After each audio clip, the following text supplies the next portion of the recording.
শুধু কথাই নয়, বাস্তবের মাটিতে আইন প্রয়োগ করে দেখালেন বিশ্রামগঞ্জ থানার ওসি অজিত দেববর্মা শনিবার বেলা 2টোয়। বিশ্রামগঞ্জ থানার অন্তর্গত গুলিরাইবাড়ি এলাকার আব্দুল কাদিরের নবম শ্রেণীর পড়ুয়া নাবালক সন্তান আলী আকবর গত 10ই মার্চ তার বাবার ক্রয় করা TR07E0797 নম্বরের গাড়ি চালিয়ে গুলিরাই থেকে বিশ্রামগঞ্জ তার বন্ধু বান্ধবকে নিয়ে আসে এবং ফেসবুকে পোস্ট করে। ফেসবুক পোস্ট দেখে বিশ্রামগঞ্জ থানার ওসি শনিবার সকালে তাদের গাড়িটি আটক করে থানায় নিয়ে আসে। খবর দেওয়া হয় তার বাবাকে।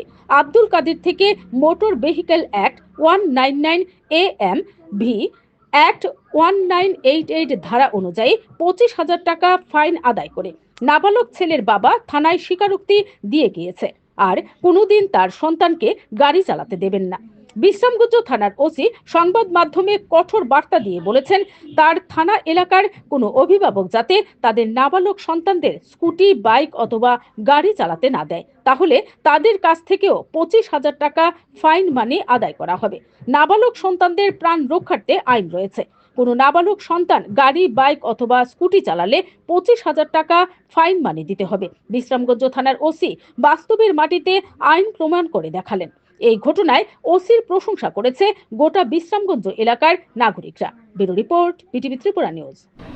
আজকে আমরা একজন নাবালক ছেলে একটি গাড়ি চালিয়েছিল। ওই গাড়িতে সে 10 তারিখে এই গাড়িতে তার সঙ্গপাঙ্গ বন্ধু বান্ধবকে নিয়েছিল গুলিরাই থেকে বিশ্রামগঞ্জে আসার সময় এই গাড়িটি চালিয়ে নিয়েছিল সে একজন নাবালক ছেলে তার আলী আকবর। এরপরে আমি এই গাড়ি থেকে আজকে আমরা আটক করতে সক্ষম হয়েছি। এরপরে আটক করার পরে আমরা এই গাড়িটিকে আমরা ফাইন মানি টোটাল 25,000 সেখানে আমরা এখানে রিয়েলাইজ করতে পেরেছি।